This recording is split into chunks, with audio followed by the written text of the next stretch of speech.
Hey guys, welcome to a bonus episode to close out season 2 of the Made to Win podcast. If you are a first-time listener, thank you so much for tuning in. This podcast is all about soul health, emotional health, spiritual health. I like to say we were made to win. Winning starts from within, but I also like to say we were made to win, but it starts with us losing ourselves so that we can find Christ and find healing and hope. And so today, though, this is a special, this has been a long time in the making, really. I've had conversations with these two gentlemen about coming on here for a while, and but I think the timing is perfect because, I think God has been doing some incredible things behind the scenes in both of your lives for us to get to the point we're at today. So I have with me today the amazing Mr. Ron Stancill and Brandon Murphy. So Ron, we'll start with you. Tell us a little bit about yourself, man. Tell us how you got here today. How I got here. So it would start with my childhood. Didn't have the best upbringing, obviously. I had a dad who would say one thing and completely do another. And what I mean by that is on Sundays, he would talk out of one side of his mouth. The rest of the week, it was somebody completely different, right? Which got me to, at 18, I'm done with the church. Like I'm 100% done. Went to the military, which gave me, I already had a chip on my shoulder, basically, so that gave me a license to be who I don't really want to be, if that makes any sense. To be a jerk, basically, and get away with it. Get married, thought everything was great until the day she said it wasn't. She'd been asking me to go to counseling for years, wouldn't go, that's not for me, until she laid it on the line and said, hey, we're done. Went to counseling, and 5 years later, they said I was good. So there's a long story involved in that, but we moved out here. Once I came out here, we searched a couple other churches, really it wasn't a fit for me. Came to Generation. Life started changing drastically from basically the first weekend. Started getting involved in the church pretty heavily. Things started getting pretty good with coming to church and my wife and I, but we had this one prayer we'd been praying for a long time, 13 years, as a matter of fact. And it was about my son. He has his own story. I don't want to take that away from him, sharing his story, but when I saw his story get answered, or my prayer get answered through him, things just rapidly took off. So you guys moved here from Arizona, correct? Yeah. And when I say took off, it really took off. And the change I've seen in 2.5 years, not just with me, but with the guys I'm involved with, one of them sitting right here, is I couldn't have told you 2 years ago this was going to happen. Not even close. Yeah. Not even close. Well, it is pretty incredible, and the reason why I have these two guys on here today is because they are vital in our men's ministry at our church. Right now, I think you guys would agree, we're seeing some unprecedented, just moves of God within the men in our church. We talk about the groundswell, how there's just something building, and I don't even think we've even scratched the surface of what's about to happen. But these guys right here, man, they both have military backgrounds, both have incredible stories, especially when it comes to mental, emotional, spiritual health, and that's why I wanted them on today. And we'll dive even to some more specifics in Ron's story in a few moments. I want to give Brandon a chance to let us know and kind of share who you are and how you ended up here today. Yeah. So thank you for the opportunity to be here. Yeah, man. First of all, but I grew up much like Ron. My dad was very abusive. I used to watch him, and it's crazy what you can remember. 41 sitting here today, and I remember at the age of 4, whenever my dad told me he was going to kill me for the first time. But watched him absolutely just be the worst human being that you could be to my mom. And she took some beatings for me. I wet my pants one time. He was a grown man stomping me on the floor, and she stepped in between us. And so she still has nerve damage today from that, and some other things going on. But, we grow up in an environment that we don't choose. And you don't choose who your parents are. And so that was a very difficult time. Just at the age of 4, when he told me he was going to kill me, he looked at my mom, said, "I'll be back to kill you." And he went out to the garage and got a gun. And at 4, I knew what that was. And my mom posted me by a window. And when he came out, I grabbed her by the hand. I said, "Mommy, Daddy's got a gun. He's coming back to the house." She picked me up and we ran up the street. And again, at 41, I remember that like it was yesterday. And so that was, early years. I was exposed to a lot of things you shouldn't be exposed to. Again, at 4, he made me smoke a cigarette, made me drink alcohol with his friends. I was introduced to pornography, all of the things you shouldn't be as a child. And fast forward from there, later on at 18, I knew I wanted to be in the military. My uncle was in Vietnam. He was a first sergeant.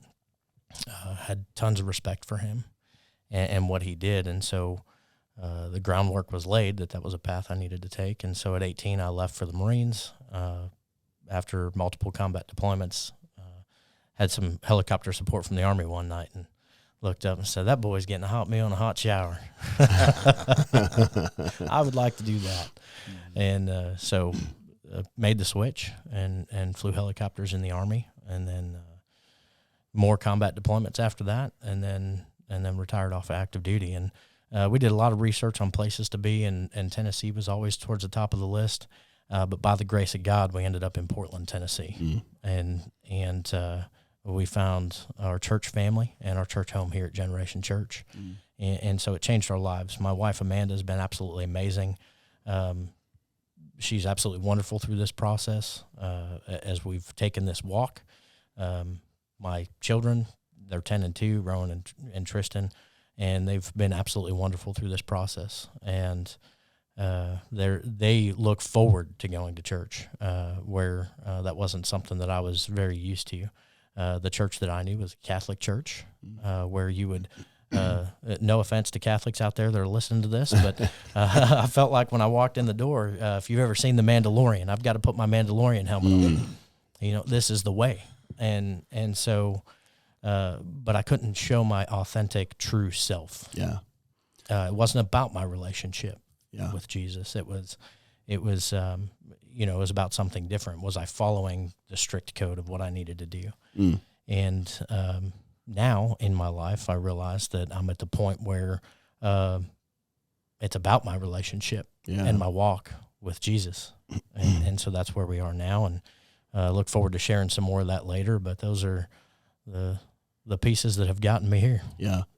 What's cool is you guys, if you're watching on video today, you see Brandon in this bow tie suit. That was how I met Brandon coming to church. And if you've been to our church, it's not that that's not welcome here. It's just that that's not the typical dress. And so it was like I would be preaching. It was like Where's Waldo? You could pick Brandon out. He was the odd guy out in the entire crowd. But like every week, I think what I loved about when you first started coming, there was this genuine hey, I'm just letting you know, I'm seeking, I'm searching, trying to figure things out. There wasn't a facade. There wasn't I'm super religious. I mean, it was just like I'm on this journey. I remember the day when you used the Mandalorian example. I thought, man, what a powerful, I need to preach that. That's really good. But just this typical idea, if you don't really know that story, the Mandalorian, he was raised in this particular people group that they had to keep this helmet on. And I remember in the episode, people asked him, why do you have to wear the mask? And he's like, this is what I've always been told. And there was this aha moment, right? When it's like, wait a minute, why am I doing this? And I think for those listening, I think that's an important thing for you to wrestle with. is like, why do you believe what you believe? Why do you practice what you practice? You know, I think there's so many people, and I think that's why we're seeing this deconstruction age right now with people's faith. And I think there is a healthy deconstruction that people go like, man, I'm deconstructing all the things that I was just, not that everything that we're told is bad, but like when we place all of our faith in only what people are saying to us, instead of really searching for God on our own and searching for the truth on our own, then that's when we get caught up in religion and everything else. So I think what's been incredible is both of your stories have a lot of similarities. And it's been cool to like watch y'all's relationship get forged and what you guys have been able to do in our men's ministry. And I think last men's retreat, not this year, but last year, 2021. What a year. Yeah. Right. I remember, we talked about the message with the guy at Legion who had all the demons, and Jesus set him free. And the Bible says that he wanted to go with Jesus. He wanted to get in the boat. And Jesus said, no, go home and tell your family what God has done for you. And I remember you kind of go from there, what you said after that. Oh, absolutely. So after that men's retreat, and maybe we'll dive into that here shortly, but, when he said, go home and tell your family what the Lord has done for you. After we left the men's retreat, I was on the phone with my wife, and, it just came over me. You have to go home and tell her what the Lord has done for you. So I pulled in my driveway, and I prayed that I'd walk in the door and be the man she needed me to be, a prayer that I've also never prayed until I pulled in the driveway that day. Yeah. And because at this time, just to let people know, your wife did not attend church with you. You were coming, and you would bring your boys every now and then, but she was not comfortable stepping into the church, right? Correct. That's right. And so she had some church hurt, and that's her own story. Mm-hmm. We're not going to go into that on this podcast, but she had some of her own things. And so I just prayed that I could be the man she needed me to be, mm-hmm. Because I hadn't been that for so long. I was so broken. I hadn't slept through the night in more than 16 years. And so walking in the door, after praying that prayer, I walked in the door, and we had this great conversation in the kitchen. And as we started, I just looked at her and I said, listen, the Lord is telling me I'm supposed to tell you what he has done for me at this men's retreat. And she said, I can't wait to hear the story. And she started crying, and I'm crying. And, it's like Cry Fest 2000 in the middle of my kitchen. Snot bubbles are happening. And my 10-year-old's like, he's never seen me cry like that except for the day I was baptized. And so he's wondering what just happened. And he comes around the corner and he says, Dad, why are you telling Mom all these bad things that happened to you? And I said, because she needs to hear it, buddy, and I just need you to go in the living room just for a minute. And he said, okay. So he walked back in the living room, and her and I were standing in the kitchen talking, and I was explaining to her what had just happened. And this is probably the best spot in the podcast to explain that. But at that men's retreat, I was so broken. The men's community that we have really helped me on this journey because I was carrying baggage. We all have our own cross that we have to bear, and mine was getting heavier and heavier. It started as a little one, and then it continued to get heavier. And so at men's retreat, I met a man, his red beard. You might know him. His name's Ron Stancill. If you're not watching the video, you need to go back on YouTube and watch the video. You're going to see to my right or to my left, you're going to see all business. To my right, you're going to see all work. Let's go. You know what I mean? You got the party and the business going on right here. So that's right. That's what makes a good team. That's right. That's right. That's right. We make a great team. But so Ron told me that night after we sat down and we started explaining things to each other. And so our military backgrounds, it was, what unit were you in? Yeah, what'd you do? What'd you do? You'll never understand. You'll never understand what I have to tell you. Come on. You were a You don't know pogue. where I've been. You have no clue. You're You've just a never been Marine. outside the wire. Come on. You were in the guy. Navy. Really? Really. You're an Army guy. Couldn't cut as a Marines or get a swap over. Exactly. No big deal. That's how that I goes. still love you. But when you really get down to it, Yeah. you figure out where each other were, and you find that, well, there's some commonality. Right. Now we can start to have a real conversation. And so we had that real conversation, and Ron looked at me and he said, you don't have to go up front tonight, but I'm going to go up there and pray for you. And I said, okay. And then he said, with everything you're telling me right now, you're telling me that Jesus wasn't enough. So let me ask you, what's God have to do? Send back another son to die for your sins? Wow. Impactful. Yeah. I don't think I cried at that moment, but there was something trying to stir around there. The Holy Spirit was trying to make me move, and I was trying to fight it real hard. So that night, as soon as worship started, again, we were at Cryfest 2000, snot bubbles just falling out of my face. I couldn't even talk. My good friend Jody Brown, sitting right to my right, he said, well, if you go up there tonight, I'll go beside you, behind you, or in front of you. Wherever you need me, brother, I'm with you.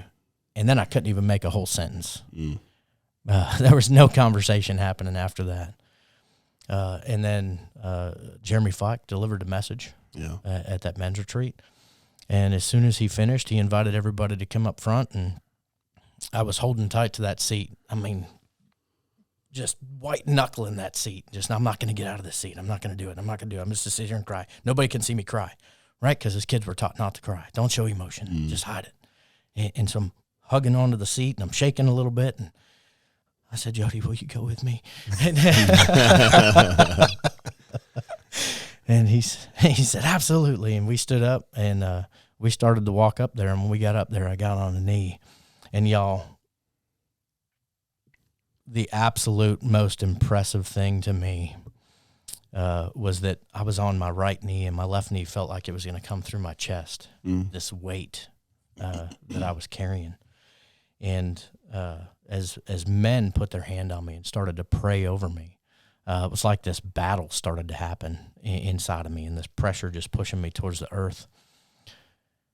And while that was happening, it's, if you could imagine muscle fiber tearing, or like a chicken breast just tearing open, that was going on inside my chest. It was this battle going on.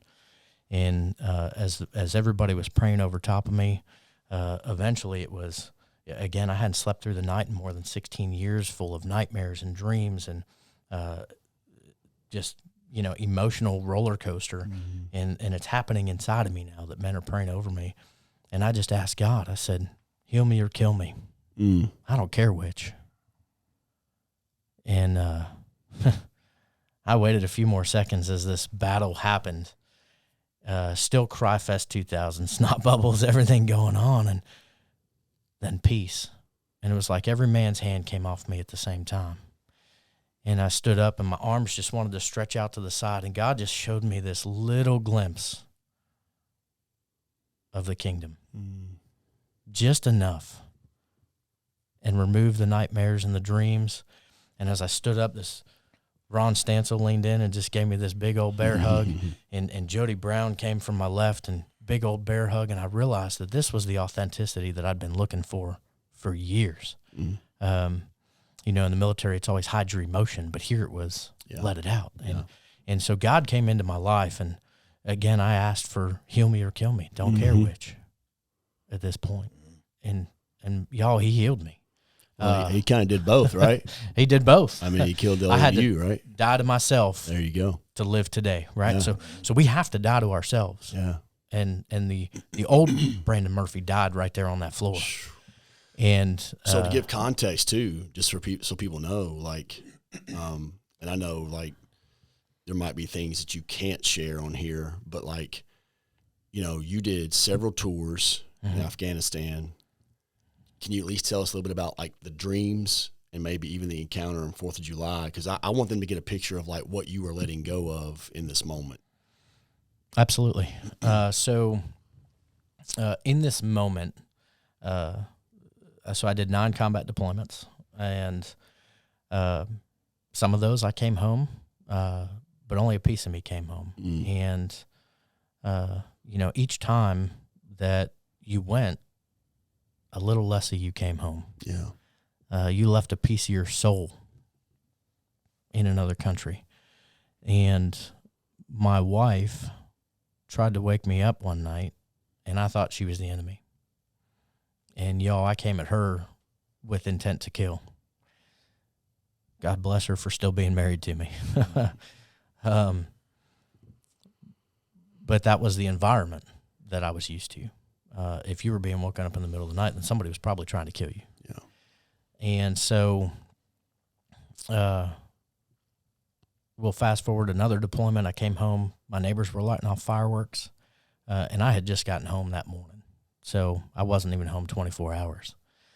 And as soon as the fireworks went off, I grabbed the pistol out of the drawer of the bed, and I started running through the house, clearing the house, making sure that the enemy wasn't at the gates, right? Making sure that the rooms were cleared. And she came out of the bedroom, and I pointed a loaded pistol, my 9mm, right in her face, and took a second to realize that it was her. She eventually convinced me to look outside, and she said it's fireworks, and I looked outside, saw the purple and the green and the different colors, and realized, okay, it's fireworks. And then my hands began to shake a little bit because I realized I had just put a loaded pistol in my wife's face.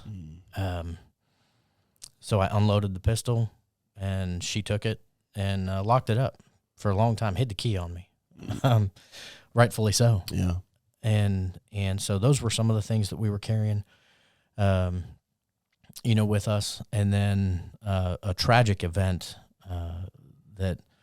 which is why I serve in our G Kids ministry. I couldn't affect change on the battlefield for children.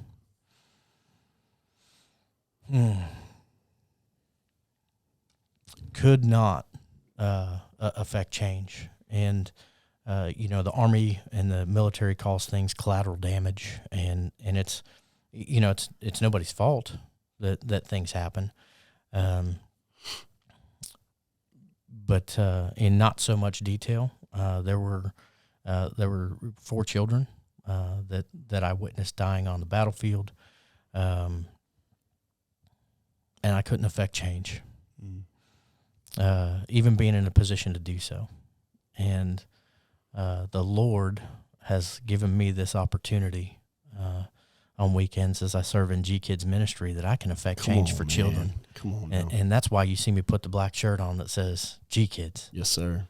I can affect change for them. So good. And I could be what they needed or what they need someone to be. Yeah. What I was looking for when I was 4. So, this number 4 shows up. I was 4. There's 4 children that I saw. And so a lot of that I was carrying with me. And that day, I was laying all that down, the nightmares, the dreams, the regret for putting a loaded pistol in my wife's face. All of those things were being laid down that day. And so whenever we're standing in the kitchen and we're talking through all of that, I told her, I said, I don't know that if you believe in Jesus, but I know that Jesus is real, and I'm going to continue going to this church, and this is exactly what I'm going to do. And I'm all fired up, and I'm, shaking in my kitchen and telling her about it. And I said, I didn't have a nightmare and a dream last night. And then I said, I prayed this prayer before I walked in here that I would be the man you needed me to be. And she looked at me and she said, you just did. Come on, man. Yeah, you just did. And that changed the trajectory that we were on. So I asked her, I said, will you go to church with me on Sunday? She said, if it's important to you, I'll go. Let's go. And she came here that Sunday, and she looked at Pastor Brandon out here, and he knows this story probably better than I do. But she looked at him, and he said, well, I'm glad you're here. And, Brandon told me that you were going to come with him. And she said, yeah, I told him one time. Yep, that's what she said. Now she's serving. Now she serves on the safety team. She wanted me to know, like, I'm here today. Don't expect to see me next week. But it was just cool to see, like, how God has worked on her heart, and she came at her own journey, her own pace, and it's been amazing to see what God has done in both of you guys over the last year. It's been incredible. Yeah, dude, it's Brandon and I've had this talk numerous times that it's funny how you put us together too, because both of us got baptized on the same day. That's what I was going to bring up. Yeah, and I was on crutches then, and here's this dude in front of me, turns around and just starts talking. And I remember when he turned back around, one of my other buddies said, "Who's that?" I have no idea. I've never seen that before. And then he gets baptized. I get baptized. And then at men's retreat, somebody had said, "Hey, you need to talk to this guy." And so we kept trying to hook up with each other the whole weekend, and then we finally did. And it's like to see everything that happened from first meeting at men's retreat where we actually sat down and talked. And he always tells a story that, you know, it helped him. It helped me too. There was things we talked about that I kind of forgot about. Things I never shared with anybody that I let out and I'm okay with it. Yeah. You know, people are like, you know, do you ever think about this or you remember this? No, I let it go. I let it go the same time he did it. I told him, I got to admit to you, I lied to you a little bit. I told him, I'm not going to pray for me. I'm going to pray for you. But I think in that prayer, I prayed for both of us. Yeah. Because both of us got healed that weekend. And there's things, man, I'm sure we'll get into them at some point, but with the groups and different things that happen, just to watch the ripple effect you were talking about earlier. When you share, or when I share, somebody new comes in because they heard his story and nobody would ever understand, Yeah. you know, where I'm coming from or whatever, right? Yeah. And then just to watch it keep going and going and going. Well, it was powerful because, you know, it was actually the Sunday before my family and I went on our 8-week sabbatical last summer, and it was called D-Day, Decision Day. And I remember you coming to me and you asked me, like, man, do you think that God would accept me if do you think I'm worthy of being baptized today? And I don't know if you remember my answer, but I was like, none of us are worthy. That's right. I said, but he invites us, you know, right? And right. What was cool is your son got to help baptize you that day. And then I remember, Ron, your foot was busted up. But I think the powerful picture in that story is, you know, Ron, you know, man, you're known as this tough, just man's man. Like, everybody looks to you. Yeah. I hope, I'm going to see if I can get Lindsay to put this picture up whenever. I don't know if you guys can see it on the camera or not. You probably have to zoom in. Probably won't be able to see it, but I'll see if I can get Lindsay to put it up during the podcast. But, yeah, powerful moment, changing family trees right here. And then Ron gets baptized, and he's got these crutches. And I just thought, how fitting is this, though, that God was reminding you in the moment, like, as tough as you are, you still need help into the water. That's right. Come on, That's man. Right. You know, it's funny, too, because every Sunday, me and my wife leave, and we'll talk about, you know, what'd you think about this sermon this time, or what'd you get out of this, right? We didn't say anything. Not a word. And I don't remember how far down the road we got. We were past Portland, like the town of Portland. I think we were close to Oak Grove or something. And she just leaned over and said, do I need to turn around? Yeah. So she spins the car around.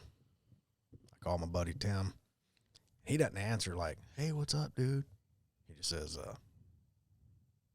I'll be here. I said, well, kind of like you know, the whole snot bubble thing. And you baptized me. And so I get back over here, and I start noticing guys from my group. Like, you were here first. What are you still doing here? And then I see another one. And I'm like, man, what's going on? Why ain't these guys left? And then it dawns on me that Tim decided to call all the guys, hey, Ron's getting baptized. So I told Tim, I said, man, you shouldn't have done that. I don't even know if I can get in the water. He said, we'll lower you down, just like the bed, to the roof. Man. And I meet this guy. Little did I know where that relationship would go and how fast it would go. Well, you're talking about a year and a half of just like, it really has been incredible to see the trajectory. You know, and I asked this question at Men's Retreat this year. I said, who's waiting on your healing? Who's waiting on your freedom? Yep. Right. And what's been powerful is, like, since you have both found freedom, the multitude of others who have found, it was like God was waiting to, he's like, man, I'm waiting on you guys because there's some other guys waiting on y'all. Yeah. You know? That's right. Yep. But tell your story of, because you also have a really powerful at the altar Men's Retreat story that was kind of similar to a counseling experience you had. So tell us about the counseling experience, then tell us what happened at the retreat. So, you know, I told you, my wife told me on Father's Day, one year she'd made ribs. Side note, I've never eaten ribs since this day, nor will I ever. She'd made ribs and got all done, and she said, did you like them? Yeah, they were all right. She said, good, I'll never cook for you again. I want a divorce. And my world crashed. Like, it crashed right then. And I a good friend of mine, I'd called him on the phone. I didn't know who else to call. So I called him. He didn't answer, like, hey, what's up? What year was this, Ron? 2007, I think. Okay. 6 or 7, something like that. And but I remember he answered, and he just said, I'm on my way. And he showed up at the house like 4 minutes later. Now, he's a half hour from me. Later, he told me he'd been praying, and for whatever reason, we didn't go to church that day. And he said when he left church, God said, head to his house. They're not going to make it. So he pulls up and set us both down and start talking. I'm thinking, yeah, now I got backup, right? He's gonna explain to her the error in her ways. Yeah, so an hour and a half later of me getting lectured and told where I screwed up, he just said, will you go to counseling? And she'd been asking me to go for counseling for forever, basically. And I said, yeah. And so he knew a counselor, set us up with Sean Marie. And, we early in our marriage, we went to like this marriage counseling thing, I think we went 4 times or whatever. It was a joke. I mean, it was, okay, do this, throw the styrofoam cup at each other when you get mad, type something, whatever. So we go see this counselor, and she said, here's how I do it. I work with the wife, and when she's done and healthy and good, I'm going to work with the husband. And then when he's done, I'll work with the couple. Barb went like 3 times, I think, for like an hour. You're good. So I go, and in my head, I'm thinking, well, I can go 3 or 4 times, and then we'll do this couple. Then we'll have this bad boy wrapped up before the summer's over. Mm. I went 3 times a week for like 3 hours at a shot for, 5 years. At one point, she said, you got more time coming to see me than I had going to school to be a counselor. Mm. Through all this, I believe everybody can hear from God. I just believe some people choose to listen. Yeah. Because there were things I'd never shared, never came out of my mouth. We would walk in, and she'd say, today, you're going to tell me about this. How does she know this, right? And I was still kind of, one of my big hang-ups, and we talked about this that day, was when people say, well, God's always there. No, he's not. Well, Jesus always been there. No, he hasn't. Well, no, he hasn't. And my thing was, well, if he was there, this wouldn't happen, this wouldn't happen, this wouldn't happen. Little did I know what I was actually doing is I was telling who God is. I was telling what God's supposed to do, and I want to wield the power, right? So she was telling me, laying it down one day, and she said, can I pray for you? Yeah, I can't stop you. She said, can I pray over you? I've never had that happen before. I said, okay. And this was probably the craziest look from one side. It was the craziest day of my life, but it was the best day of my life because it was the day I truly saw that God's always been there and that he's always there. And my wife, myself, Sean Marie, and her assistant, Gina, were in the room. And she said, do you mind if I pray over you? Go ahead. So she starts praying, and I don't know what people believe about speaking in tongues or whatever. I know there's people that get upset about it or whatever, but I've never been around that. And she's doing a normal prayer, and then all of a sudden she breaks into tongues. Kind of freaked me out a little bit, what's this? And, of course, I don't know what she's saying. Yeah. And so I kind of go off on this daydream. I, got this picture in my head, I'm telling a story, I guess, and all of a sudden she stops. Stops. And she said, God's telling me to describe the picture in your head right now so you'll believe he's always been there. And she described it to a T. Mm. And I mean to a T. I was on a pier, had my feet in the water. I had a Coors Light in my right hand, a fishing pole. Jesus sitting beside me. We're at a lake, and there's snow on the mountaintops, and there was a plane landing, and she described it to a T. Wow. So I'm thinking, okay, this got to be pretty good because I remember she even threw in the Coors Light, and I'm like, there's beer involved with Jesus. Okay. That makes it real. Yeah. This is definitely. Yeah, right? Yeah. She didn't say a glass of wine. Yeah. So, something deep inside when she did that, changed instantly. is like something finally said, okay, you need to listen. And she went back to praying. Like, she didn't give me a chance to say, okay, well, that's enough for today. She just went right back into praying. And, man, the next thing I know, I couldn't breathe. My body hurt. Everything just locked up. And the only way I can describe it, it felt like a hot sword going through my chest. And all of a sudden, kind of like you said earlier, it was gone. She gets done, and Gina was crying. Sean had tears in her eyes, and Barb's absolutely losing it. Barb's your wife, right? Yes. And she starts saying, did you feel that? Did you feel that? And I'm like, I don't know what I felt, but, you know, like my body hurt. Like I was powerlifting in the gym all day, it seemed like. And Barb said later, she said, Sean was praying and took her Bible and stuck it to your chest. And Gina got up and walked over and took her Bible and stuck it to your back. And she said, when the Bible touched your back, she said, your body completely just locked up and went tight. And I'm thinking, okay, so it was a couple seconds. She said, you didn't breathe for like a minute, like just. So everything changed then, right? I let a lot of stuff go. Went on this walk. Things were getting better. Fast forward to moving here. And God would take little things and show that, hey, I still got more. I still got more. And I just told this story earlier in the lobby before we started this was how he did, like me serving at the church. We leave one day and I get this overwhelming feeling that, hey, you need to serve. Yeah. And so we signed up and I went on the safety team, and talking to one of the guys that was running the safety team at the time, they didn't have really any training, and they were talking about getting this certain training, but then they backed off, and I'm thinking, well, okay, that's weird because y'all backed off. They decided they weren't going to do it like the Saturday before. That Sunday, I feel like I'm supposed to serve. Here it is the next Sunday. He's telling me this. And I'm like, well, what y'all were going to learn, I'm certified to teach. So it was just kind of weird how God was like, see, I'm still here. And then we did the men retreat. Prior to that, back up, November 2019. Never forget this. We're eating dinner, and out of the blue, my wife drops a fork and says, something big's about to happen. So my go-to is, do I need to get a pistol? Like somebody coming in the house, right?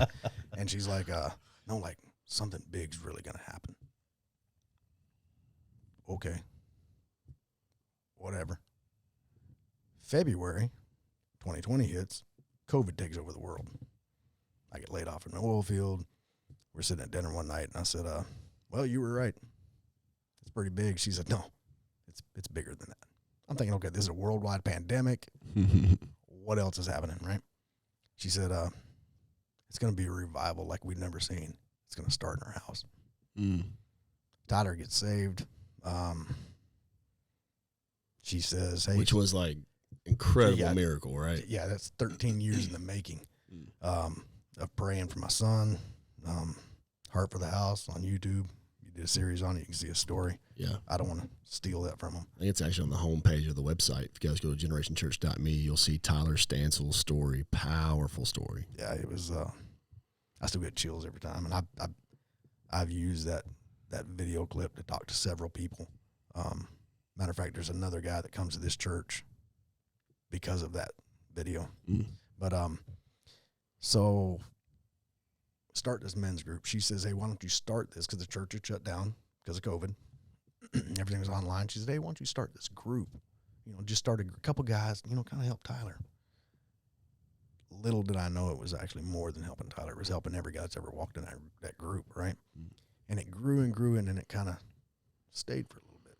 Didn't really grow any bigger. It just kind of stayed. And we went to men's retreat. And oddly enough, that picture you were showing earlier, it's funny. Brandon comes to our group. He's part of a gatekeepers. And the gatekeepers were standing behind him when he got baptized, and we didn't even know the guy. Right, yeah. Right? So it's kind of funny. We're laughing about it. Yeah, right. Yeah. But we do this group, and we did the men's retreat. Group grows a little bit, grows a little bit, grows a little bit. Do some really cool stuff.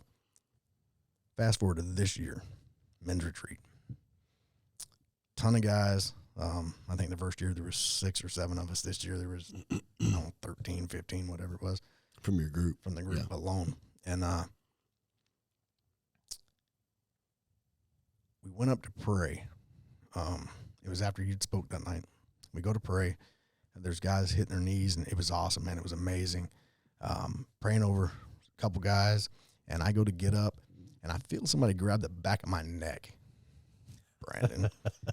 And he starts pushing me down, and he said, "This time we're praying for you." And he pushed me down, started praying. At first I was kind of resisting, and then I'm like, okay, well, this is awkward. I'm going to pray for myself. And then I felt this Bible touch my back and touch my chest. And instantly I went right back to when it happened at counseling. Yeah. And I let everything go. Things I thought I let go. And God said, nope, you never let go of this. You never let go of this. You never let go of this. And,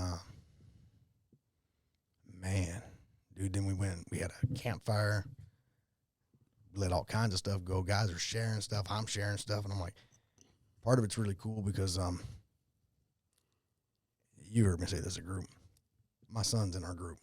But when we're in group, it's not my son. That's a man I'm doing life with. Mm-hmm. To be able to sit at that campfire and share stuff and have my son look at me and go, I'm proud of you. Dude. Yeah. That's better than what I was actually searching for the longest time was my dad's approval. He can keep it. Having my son's approval, 10 times better. Well, I think, we talk a lot about father wounds. And usually when we say father wounds, we always think about how did my father wound me? But what we don't often think of as men is how we can often wound our sons, right? Yeah. Or our daughters. That's right.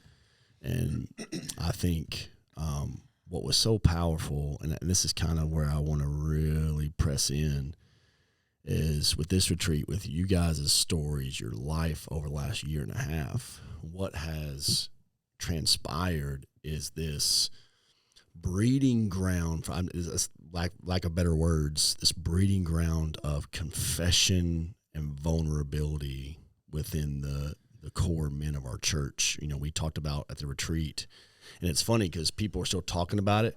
The people who didn't go were like, what are these people talking about when they talk about the 3%, right? That's right. But that was kind of the overarching theme of the retreat was every man has a part of their soul or a part of them that they refuse to show to anybody. And so I don't know if one of you want to speak to why do you think this is vital? Because like you guys said, we had smaller groups within the retreat, and I'm telling y'all, I stood by a fire going, this is the most sacred thing I've ever been a part of. When you were watching grown man after grown man share stories about their life, about things that they've been through, things that happened to them, things that they did to others. And they're confessing these things in front of people who are right after this embracing them with prayer. Hugs. You talk about a men's retreat, and this isn't if you're listening, I want you to know 95% of the dudes there are like Brandon and Ron. This isn't everybody's there in their loafers and it's very, lovey-dovey. It's like a genuine passion and compassion for their fellow brothers in Christ. And I don't know if y'all want to speak to that and how it's helped you, but why is it vital for every man listening to this to have a circle or a community where confession, ownership, and forgiveness is vital? So I'm taking it. You can fill in. How's that? Okay, you got it. All right, I win. I'm older. So when you were on your sabbatical, right? You came over to the house. We were talking about hunting and stuff like that. Mm-hmm. And we got talking about the men's group. And I remember you asked me why I had such a passion for the community of men. And I told you then, I said, man, I was praying, and people were, for Trump, against Trump, for this person, against this person. Everything's political. This is what's wrong with the world, depending on which side of the aisle you're on. I just kept praying, like, what's really wrong with the world? Mm. God gave me one word answer: men. Period. We're not doing what we're supposed to do. Yeah. That's it. Some guys say, hey, men are supposed to be rough and tough. Others say, no, you're supposed to be in touch with your feminine side. No, you should be everything. Yeah. Come on. Everything. God gave us very specific roles when we were made, right? I led a couples group. We talked about this also, was, a lot of people, a lot of women get upset when they say you're supposed to submit to your husband. Well, they don't know what the word means, right? Of course, men don't know what the word means either. It doesn't mean they're supposed to be a doormat. Submit means to honor and respect, but you got to be respectable and honorable. You got to give them something to respect. You just don't respect anything, right? So I start looking into this, and I'm thinking, okay, so what is it we're supposed to be doing, right? Well, you're supposed to lead your family. A lot of people say, well, you're supposed to be the protector, the provider, the prophet for your family. Well, okay, yes, but you should also be the servant. You should also be, the list goes on and on. There's no such thing as women's work and men's work. No, it's your work. I've heard you preach this also. People say, well, it's 50-50. No, it's 100-100. That's it. And the way I've been looking at it lately, if it's this one slacks off, well, maybe it's 150-50 for that day. Ultimately, what happens in my family, good or bad, is my responsibility. Yep. Period. Don't care what it is. And I know people I've had conversations, people get upset. Well, my wife did this. That's your fault. Well, my wife did this. That's your fault. Men are the thermostat, right? 100%. Yep. Right. So, with part of, I think, being to grow, to be honest and say, hey, I need to be here.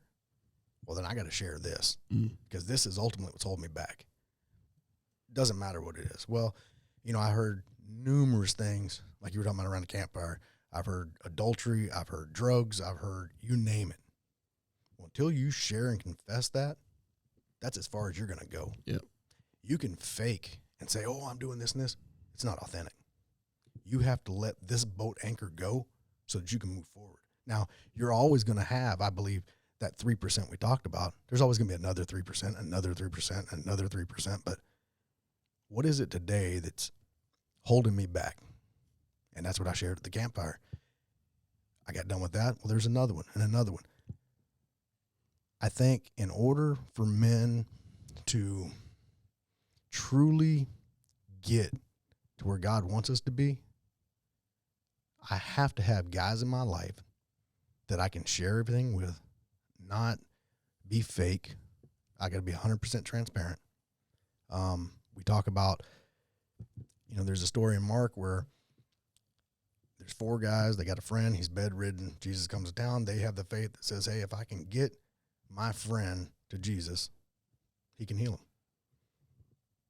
We talk about that in our men's group. They cut a hole in the roof and lower him down. Sometimes we're the ones doing the lowering. There's other times we're the guy in the bed. Yeah. It's good. And I believe the problem, if I could sum it up, is either you were raised a certain way and you use that as a crutch, or you're trying to be a certain way and use that as a crutch. Yep. And I think too many guys,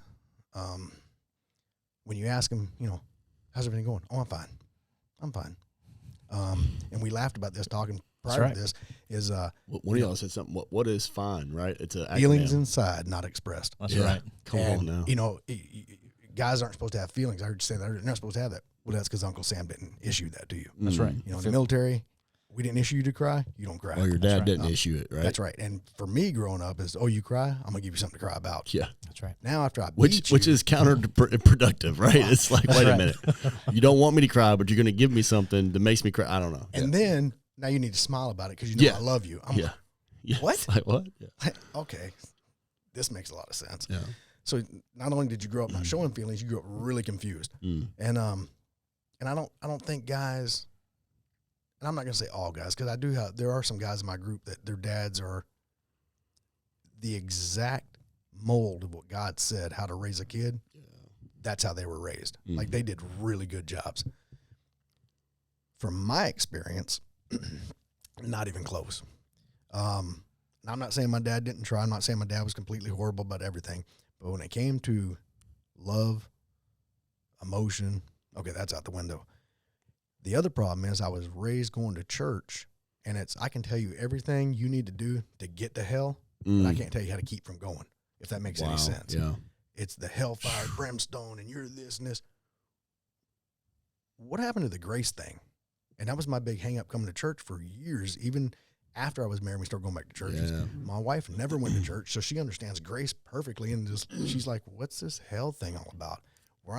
I can tell you all about hell, and what's this grace thing about? What are you talking about? Yeah. So I just believe as we dive in groups, and like with men's retreat, having guys get together and truly be vulnerable, 100% transparent. It's not my place to judge Brandon. It's my place to love Brandon. Yeah, man. Period. Regardless of what you've done, because there's always no matter what you've done, I'm sure I've done something worse. And that's just how I go about looking at it from now on. I've said this numerous times. Who I was and who I am are two completely different people. We've talked about this as a group. Biblically or secularly, right, worldly, my wife has never given me a reason to leave her. I gave all of them to her. When I can share that with somebody and maybe help somebody not follow the same path, or help a marriage and see that marriage flourish because I could help them, that's what it's about. Man, I sorry to interrupt, Brandon. I was going to say, like you talked about men and the importance. I always say it like this, like men were created, they were put on the earth to help solve a problem.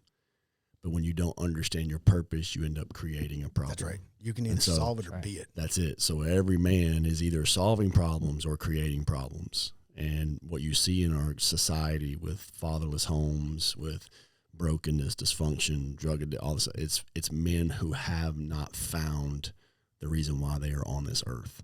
Correct. And so I think that's important for every man to hear on here, is that, man, you're either solving a problem or creating one. What were you going to say, Brandon? No, you're absolutely right. And, to add on some of the things that you were touching on there, excuse me, the thing is so many people crave authenticity today until authentic is there. That's it. Yep. They're not saying, okay, I'll be one of the ones that shares my 3% today, right? I crave authenticity. I want everybody around me to be authentic. I want them to be real, but I don't want to share my piece. That's right. And men, women, children, everybody is included in that group. Everybody wants authenticity, but nobody wants to be the authenticity when it comes. And so that's something that we struggle with in community today, I believe. Mm-hmm. Oh, yeah. Is that's what we want to be, or we're on the social media comparing ourselves to somebody else. I had breakfast with an 82-year-old man this morning, and we were talking about seek ye first the kingdom, and all will be added to you. Come on. And he said, well, that's part of the problem with kids today and with today's generation and even people that are just younger than me. He said they go onto social media and they're comparing either their walk or their lifestyle or everything that they do with everybody else on social media rather than focusing on their walk with Jesus. Yeah. And so I really think that part of that is, we used to say a term, comfort breeds complacency when I was in the military. And we become comfortable. Well, the thing is you're comfortable where you are, but you are actually not completely comfortable. Otherwise, you wouldn't have what I like to call FUDDA, F-U-D-D-A, right? Fear, uncertainty, doubt, depression, anxiety. You wouldn't have these things if you truly were comfortable. So sometimes you need to become uncomfortable, right? And if that's in your walk with Jesus, then you need to become a little bit uncomfortable on that walk for growth to come in. Because as the Bible tells us in 2 Corinthians, my grace is sufficient. My power is perfect in weakness. So when are you going to be weak? When are you going to show that weakness? Men, women, it doesn't matter, but when are you going to show that? You said, who's waiting on your healing? Well, that's part of it. But tomorrow I'm not going to wake up 365% better. Yeah. But I could be 1% better tomorrow. That's it. Right? So if I'm 1% better tomorrow, maybe I haven't read my Bible and now I'm beating myself up because I haven't been in the Word and I haven't been feeding myself from the Word. Well, Lectio 365, it's probably been said on here before. Oh, yeah. But, keep on plugging it. It's good stuff. Jump awesome. into it, right? And so, maybe my 1% is I add an app and I jump into there or Bible verse or something, right? So what is my 1%? So you need to figure that out for you. What is your 1%? Because if I'm 1% better tomorrow, I'm 1% better than I was today. That's right. And if I continue to focus on that walk, can you be 365% better in a year? Absolutely. So you brought up something I think is so vital, and this goes into what we're talking about. This is why I think the problem is, especially with community in general, but especially among men. You talked about, the anxiety, if I'm comfortable, why am I so...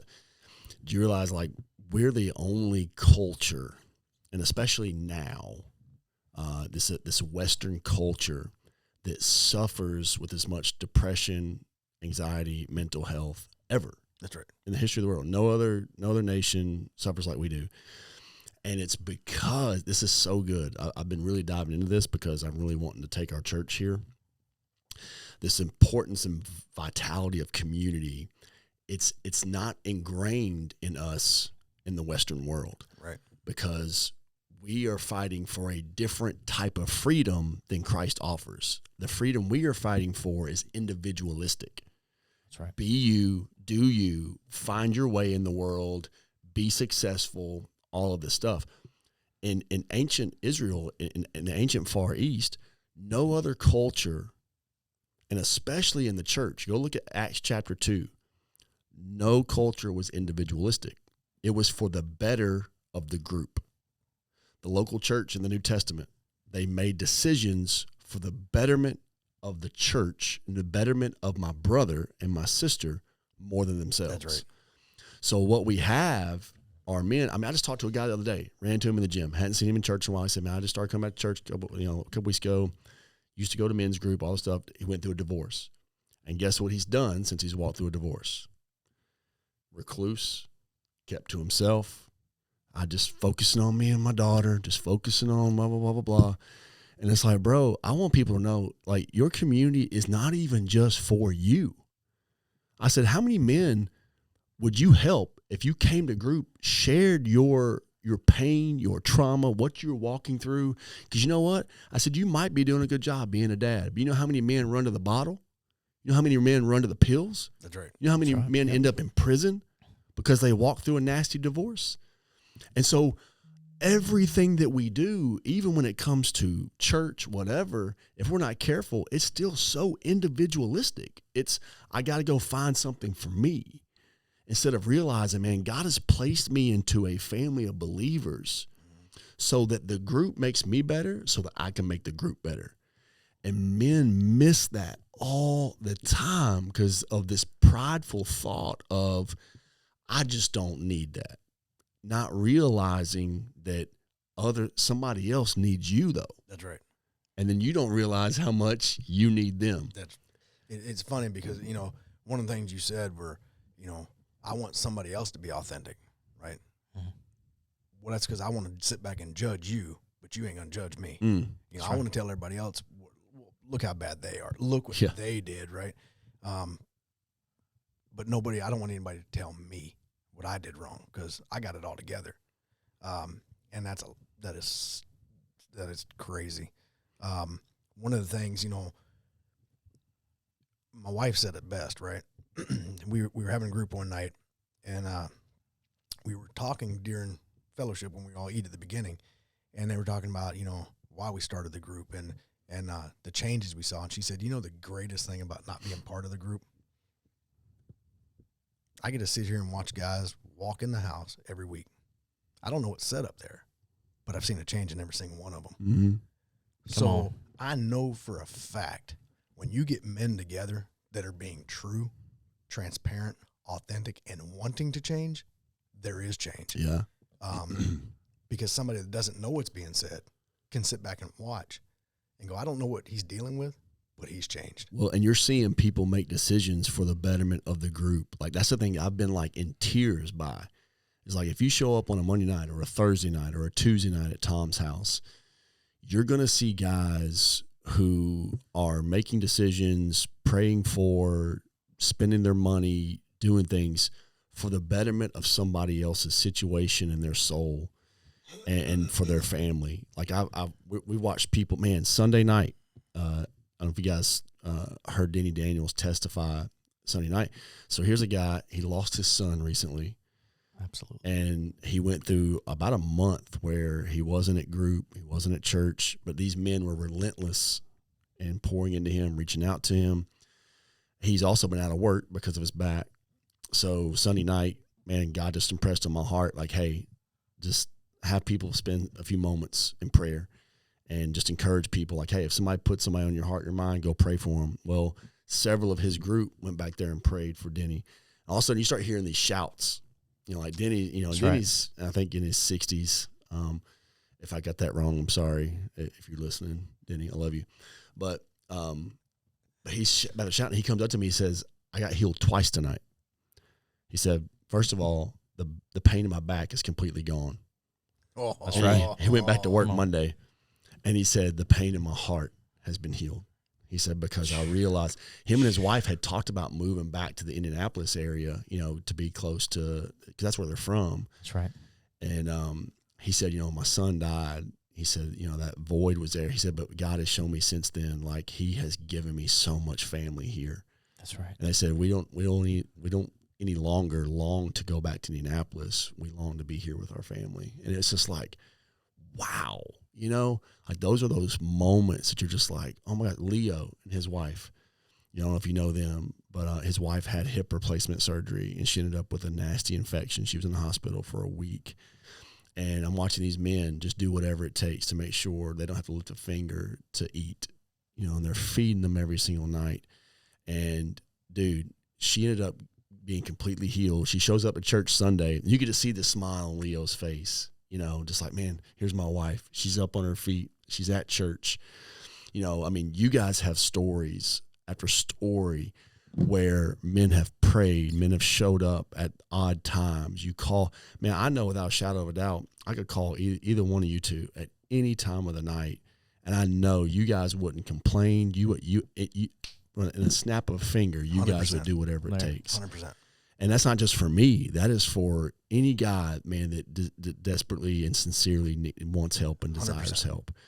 And that, oh my gosh, I just, you ever had that thing, you just like, man, I wish you could see this. I wish you could be a part of this, but you got to see for yourself. Yeah, so it's funny you bring that up, because one of the things I've noticed is when a guy is truly authentic with himself, he's craving to be around men. Yeah. He's craving that community, right? When he starts reclusing himself, it's because he's lying to himself and he's believing a lie. When he truly, God made us to be together, right? Yep. He didn't put us, okay, you're going to live over here, and right. 200 miles away, you're going to live here. Right. He made community for a reason. I noticed when we started the group, there was 5 of us basically. Started the group. First night there was 4 of us. One couldn't make it, but he showed up next week. And then the next week there's another one. Next week another one. Next week another one. And this went on for, I don't know, 3, 4, 5 months. And then it kind of held for a little bit. And I believe that was because God was like, okay, you guys need to get where y'all are going to be first, right? Get true with each other. And then all of a sudden it grew again. And then it kind of held for a while. Then retreat happened the first time, and it grew a little bit more. And then it held. Then this last retreat happened.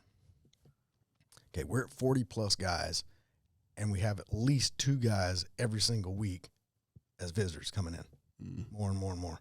And I believe it's because at retreat, through church with that ripple effect, guys are like, I want what they got. Mm-hmm. What is it? 100%. Matter of fact, I came to Monday night group 2 weeks ago.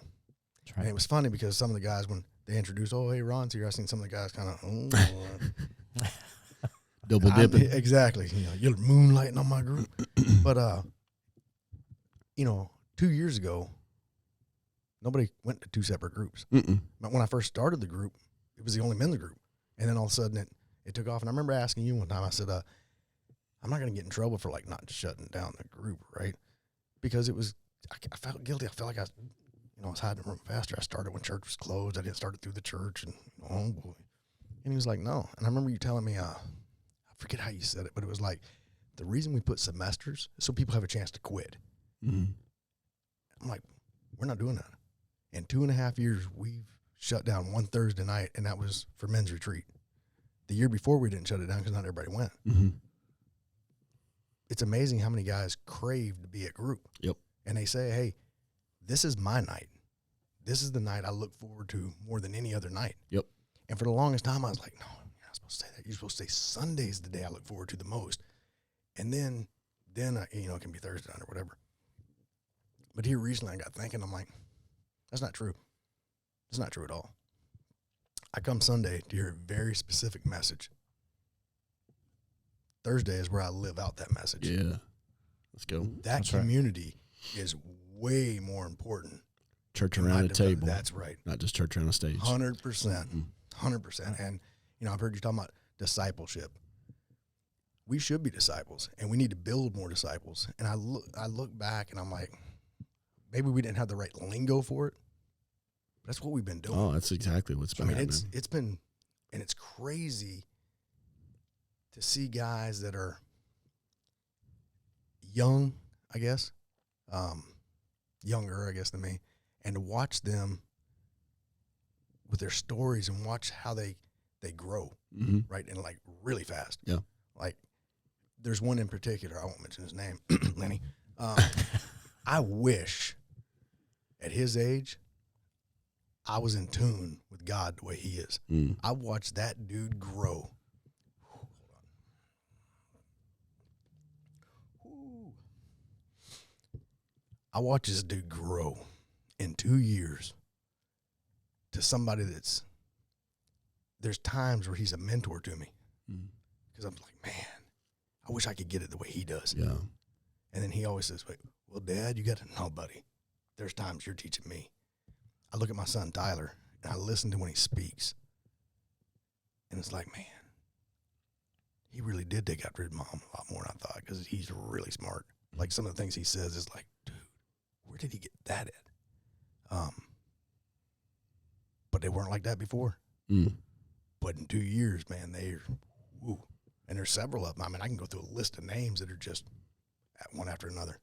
Well, and that's what I love is like it's become more of a fraternity than it has been like, oh, I go to Monday night group or I go to Tuesday night or I go to Thursday night. It's a fraternity that just continues to just meet whenever. Like everybody's just, they're a part. There's not any like, silo where it's like, no, that's not my thing. Like every guy's in this together. And that's what's been incredible to watch is just this brotherhood across our church, period.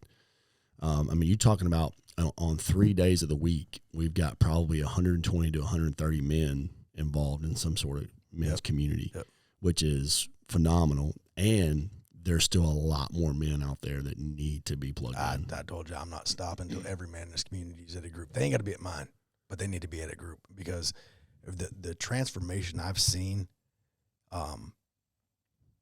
in guys is just like Sunday watching Kyle's story, right? Dude, I remember when they first came to church and then like, oh yeah, new guys, whatever, And then I remember when they got baptized and then I clearly remember retreat, like, wow. Yeah. And I've told both Tyler and Kyle both that y'all are like mentors to me. Like they're going back and watching the videos from your very, very first ones and working that was like, I've been here like 4 years. I ain't done that. Maybe I should. Yeah. But you say that, right? And some of my greatest mentors don't even know they're a mentor to me. Yeah. Right. That's it. 100%, right? And like, I know that the men, and I can only speak for the men in our church, something's happening because for the longest time, you see the same people every single week, right? And every now and then a new guy show up and, I've seen something. And so they come in, he brings his family to church or whatever. Most of the time it's a kid bringing the parents. But man, here in the last couple of months, It's, oh, this guy came because this guy invited and this guy comes. I got guys going to our group that don't even go to our church. We got a couple guys that don't even go to church. Yeah. But they're like, hey, I got invited for this. And that's what's been cool to watch is like, you know, your group, you got guys coming to group before they ever step foot in the church.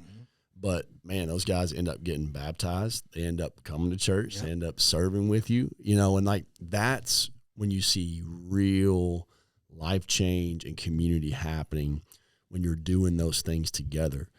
And that's what, you know, I'm trying to get across to other people in church. It's like, man, volunteers will grow when community is happening outside of the church, because then they're saying like, hey, I want to come serve with my boy. Yep.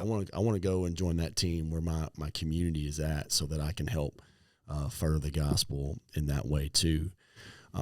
It really has been an incredible. And what people don't understand, here's what I've tried to get across to people too. Especially, I know like there's a real push for even the women of saying, man, we want what these men have. And I said, well, it's taken about 6.5 years to get here. Because I remember starting some of the first men's groups and trying to like, okay, I'm going to start it and then I'm going to hand it off. I'm going to start it and I'm going to hand it off. And it always seemed like the handoff was clumsy. It was always fumbled, right. You know, for whatever reasons. But it was just one of those things where we're going to stay at this until eventually God's going to raise up some men who this is what they were put here for. This is how they're solving problems. This is, you know, and I've told you this already. For the longest time, you know, we flop around trying to figure out what we're supposed to do in our life, right? Am I supposed to be a doctor, a lawyer? I'm supposed to lead men's groups. I'm not going to open a church and be a pastor. I'm not going to be a youth director. I'm leading men's groups. Yeah. And when it comes time that I get too old to be doing that, well, then y'all can come to the nursing home and we'll have a group around me. But I'm leading men's groups. That's my calling. That's right. But that started with a yes, right? 100%. That's it. Yes. You know? Yes. Oh, what's the question? Yeah. So I had a Colonel Ron Rook. Never forget the man. Love that man with all my heart. He was a Marine. That's a cool name. It's a great name. Ron Rook. If your name is Ron Rook, you are in the military. You definitely. I was just stopping at stuck on Ron. Yeah. That's right. So, but the man's just passion and fire. But at the end of every email, said the answer is yes. Now, what is your question? That's right. And just imagine if we said that to God, right? If we said that to the Lord, the answer is yes. Now, what is your question? And we lean in. You know, what is that going to change for you? What does that look like? I mean, for you said yes, and look where you are. But it's multiple yeses, right? And it's multiple yeses. You have to keep saying yes constantly. You know, I was in the table men's group that meets on Monday nights here, and I was leading for a while over there with a simple yes, and my growth was astronomical.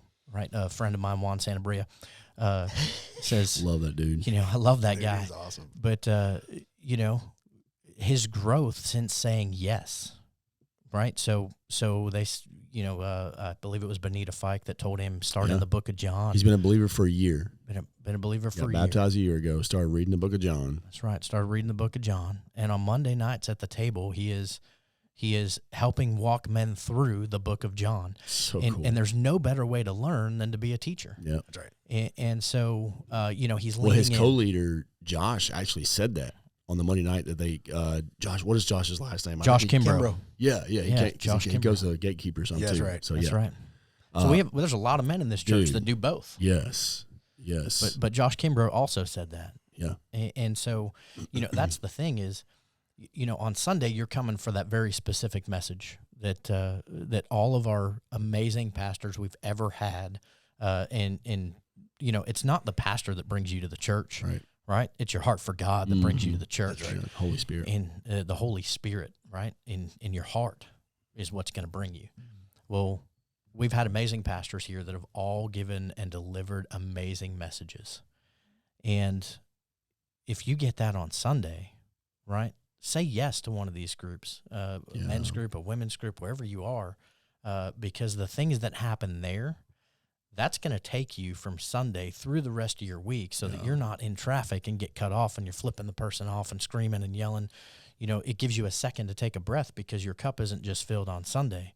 So for me, I get my cup filled on Monday, and I get my cup filled on Thursday, and I get my cup filled on Sunday, right? And then you lead from your overflow, as a lead pastor at Generation Church once told me. That's right. Pastor Brandon Petty. That's right. He said you lead from your overflow. And so how are you filling your cup? Well, if you just come on Sunday, by Wednesday your cup's half empty. So how are you leading from overflow? You've got to find that. And that's what I have found in community is it's allowed me to not just get filled up on Sunday, but on Monday, and then on Thursday I get to have a little bit of overflow.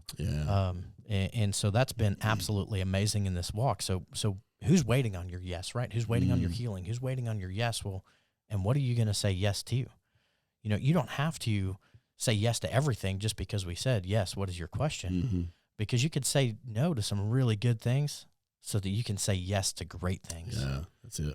And so I'm not telling you just to say yes to everything just to say yes. But when God puts it on your heart, you're going to know it. Yeah, That's right. that's it. And it's time for you to move. That's it. Yeah. So let's give everybody kind of some, like, if you're giving some keys to victory today, if you're giving them some, like, tangible, like, here's what I would love for you to focus on, what would it be? 100% transparent and authentic with other men. And it doesn't have to be, oh, hey, I can only tell my story to the guys I go to group with.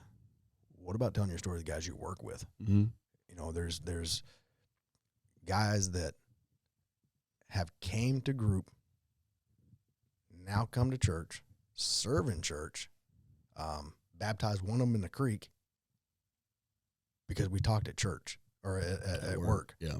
And it was, oh, you go to church? And he already had this whole negative, well, you know. So I just said, I kind of know your background a little bit. I just showed him a video, Tyler's video, Heart for the House. And then it was, can I come with you Sunday? At first it was, can I come Thursday? And then, can I come?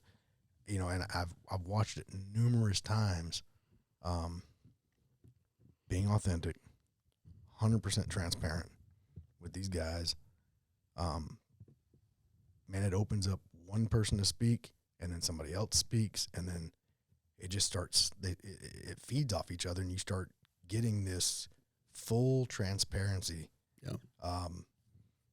And we watched 7, something like that, guys get baptized in the creek. Even Amazing. in March and November, there's warm water in the tub here. Just saying.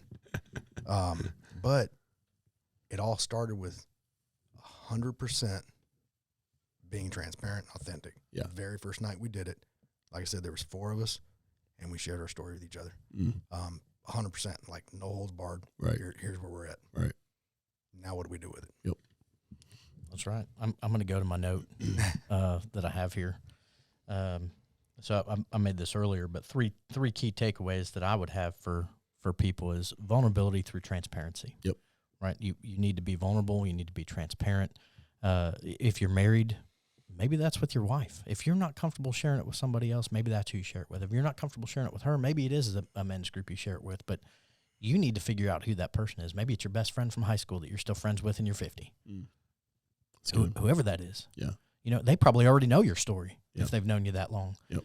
And so vulnerability through transparency. The second one would be humility through yes to Jesus. And what I mean by that is get comfortable being uncomfortable. That's it. Right? The Lord's going to guide you through it. I didn't want to be on this podcast, by the way, initially, but after giving it some thought and praying about it, this is the yes that I needed for my next step. Yeah. So what is your That's next good. step? You know, I'm here also leading and doing things with other men and outside of this, but I'm here serving in Next Steps. So I actually served Next Steps first experience, before and after first experience, and then I changed my shirt to my G Kids shirt and run over to G Kids. and it's super awesome in what's been happening through that yes. I love it. Because the people I've met at the Orange Tent are changing my life, and they don't even know it. It's incredible. You know, Cal Medina, right? He's coming. Funky He's Kyle Medina. that's Love right. that dude. Yeah. Yeah. He's going to be, you know, with his crazy caterpillar lip. It's gone now, He- man. no, November's over. So Oh, that's he right. shaved November's it. over. Yeah. So, Kyle's going to be so listening shit. too. Just, we So- want you to know we're disappointed, bro. I'm disappointed. Hey, I'm you a- shaved I know that your off. wife is not, though, so we understand. Like, you got to keep her happy more than you got to keep us happy. So. I'm still sad that Tyler Welch cut at the hair, man. Oh yeah, Digging the hair. mullet. Yeah, dude, like, man. Because I can't grow any, so I'm. These guys, they lost their strength for a little bit, I know, like right. Samson. So- Here's so what I the would yes. say. Yeah. So to that, I think what's so good is, you talked about being willing to be uncomfortable. What I have found is that every time you surrender to the uncomfortable, you desire it more. So you think about Jesus going to the cross, right? He's like, man, Father, if there's any other way, I don't want to do this. Why is it called the passion of the Christ? The passion is that sacrifice. He had such a deep love for humanity, but even more than that, a deep love for the will of the Father. I like to compare it to I enjoy hurting myself when I work out. I'm always like, what's the next challenge? Whether it's the Murph, I'm planning on trying to do a half marathon next year. What are things, and like for the person that's doesn't work out, doesn't like, they're like, dude, that just sounds like torture to me. And it's like, it is. But the more you surrender yourself to the torture, you actually look forward to the next one, right? And so it's the same thing with vulnerability. You think about the word vulnerability. If I'm vulnerable to conditions outside, what does that mean? It means I am exposed to something that could harm me, right? That's right. And that is what you are doing with your soul. Is like, man, I'm actually putting myself in position to be hurt. And that doesn't sound fun. That's right. That doesn't sound comfortable. But what you'll find is when you are vulnerable with the right people, you're actually entrusting people who are just as broken as you are that know what that feels like and says, man, I want to guard that. That's sacred to me. Like, that story is going to stay here because I know what it took for you to expose yourself in an uncomfortable environment. And I think that's what it means to say it. That's why when you read stories about Peter where he's like, no, deny Jesus 3 times. And then you fast forward years later and he's like, hang me upside down because I'm not worthy to be crucified like my Lord and Savior. That's right. It's like there's somewhere along the line where he jumped into the uncomfortable and he desired it. Yep. It was like, man, this is that I actually enjoy. I love sitting around a fire with a cigar now and just telling guys exactly what's going on. Like, to me, there's nothing more invigorating because the more I'm free, the more the devil has zero condemnation, zero guilt. There's nothing I can hang on to because it's out. That's right. Right? And That's I think that is what guys are hanging on to, is that feeling of condemnation, guilt, shame.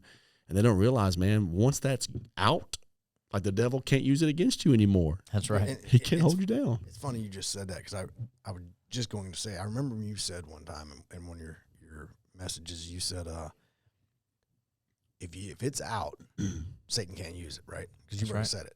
My thing was pride. I used to sit in the very back because I was watching the door. I'm on safety team, right? That's a load. I was actually there because, man, if somebody's seen me, if I raise my hands, if I cry, whatever, man, that's pride. Because there's nobody that come on Sunday to see me. Right. They came to hear and worship, right? Right. But in my head, it's like, man. Yep. And I even made the comment. I was called out from the stage. I was truly afraid if I put my hands up and I start crying, I can't stop. So my hands don't go up, period. Something happened at retreat. Man, I couldn't get them down. Yeah. Right? And that freedom, man. dude, and instead of sitting in the back, holding up the wall, if it was up to me, I'd be up front. My wife don't like sitting right up front because she's bending the old neck. She said it's uncomfortable. She had neck surgery, so we sit third row back. That's where I sit every time. Dude, if I cry, big deal.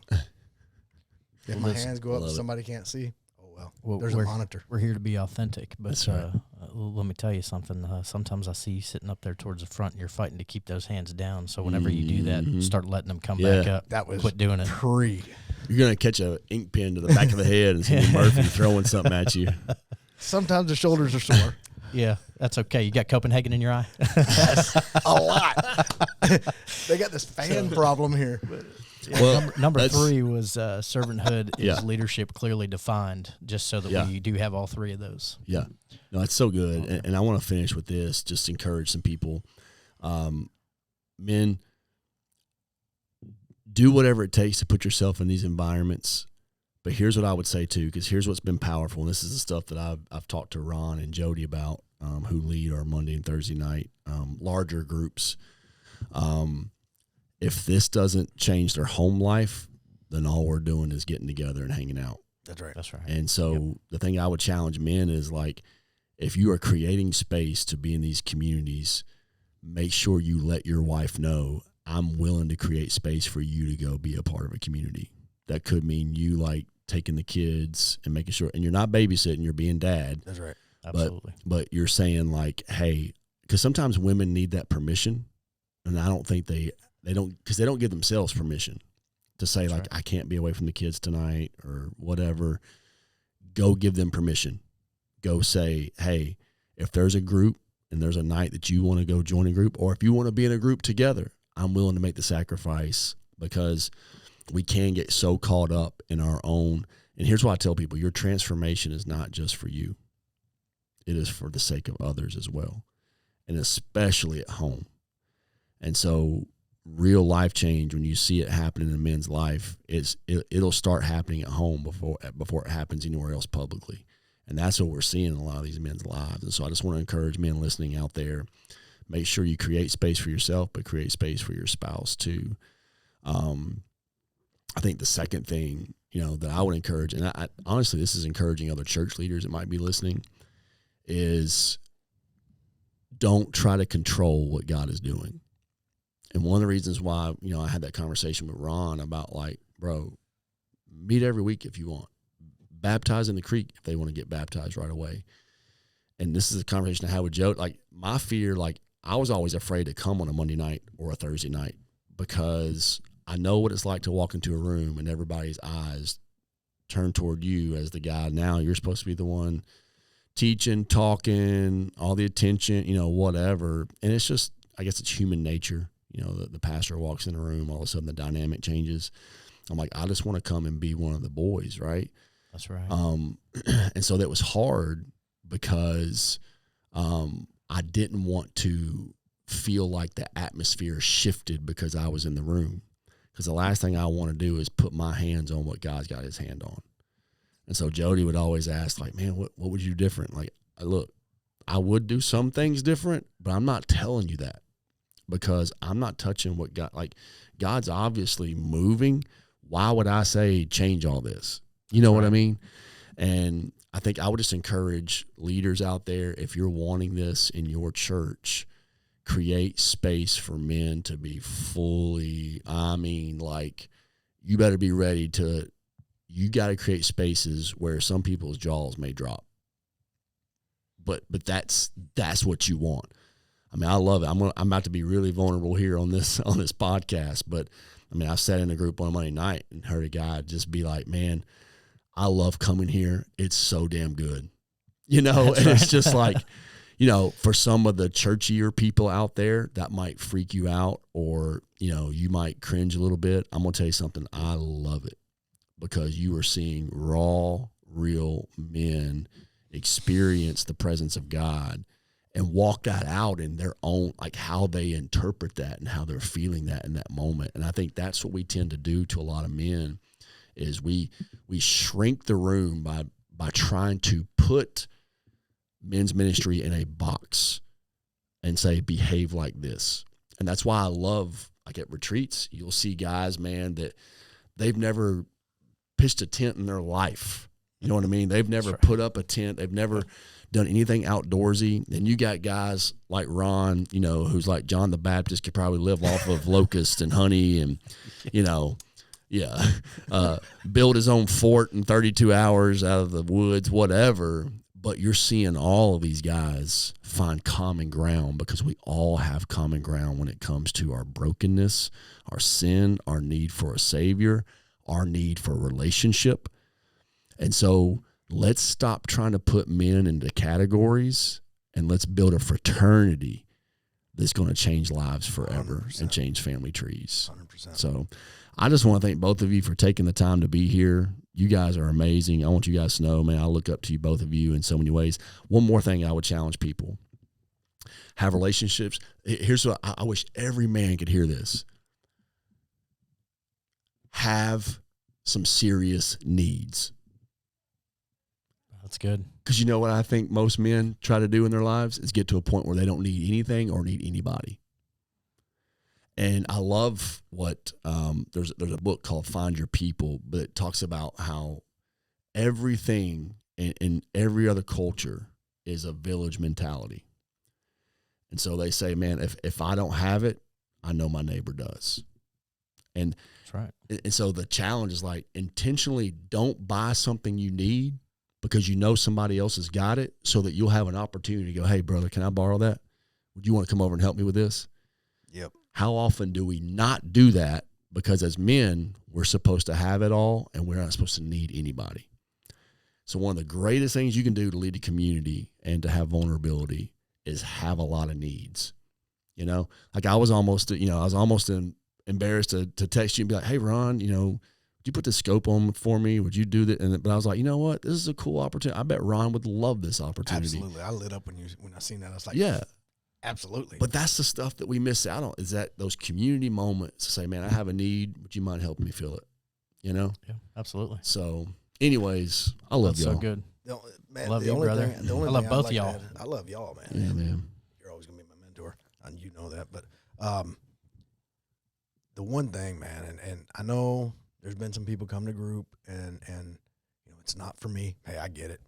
But when you were talking about, don't put them in a box, anybody that's been to my Thursday night group knows it is raw. As raw as can be. And I remember we were talking during COVID, and I told you then, you see people come to church and they put on that mask. They got to be a certain way. They got to be perfect, because they were raised this way, and a lot of times they go to groups that are the same way. And I said from the start, it's not going to be like that. I don't want the mask on. Right. I want it to be authentic. No more Mandalorian, right? That's right. Yeah, no dude. I mean, Mandalorian. it's 100%. I mean, you come, it's raw. Yeah. There's going to be people that it's not for them. Hey, I get it. It ain't for everybody. Yep. And I always hear if they say something wrong, God will deal with that in his own time. That's and right. He'll change their heart. I'm not worried about Create it. the space. I want them here. Create the space. 100%. Let God do his thing. 100%. Come on, man. Space is the important part. That's right. it. Well, guys, man, everybody's listening. Man, these guys, I'm telling you, if you knew some of the intricate, I mean, they shared quite a bit of their stories, but I know the 3% in both their lives, and I'm telling you, if these men can find healing, vulnerability, community, passion, purpose, anybody listening on this podcast can. And I look up to you guys. I see you guys as men that I can learn a lot from. And so thank you guys. Thank y'all for your time today. And thanks for inviting me. Thank you for loving me like a brother, man. I appreciate it. Always, dude. Thank you. Absolutely. All right, guys, you know the deal. We were made to win, but winning starts within.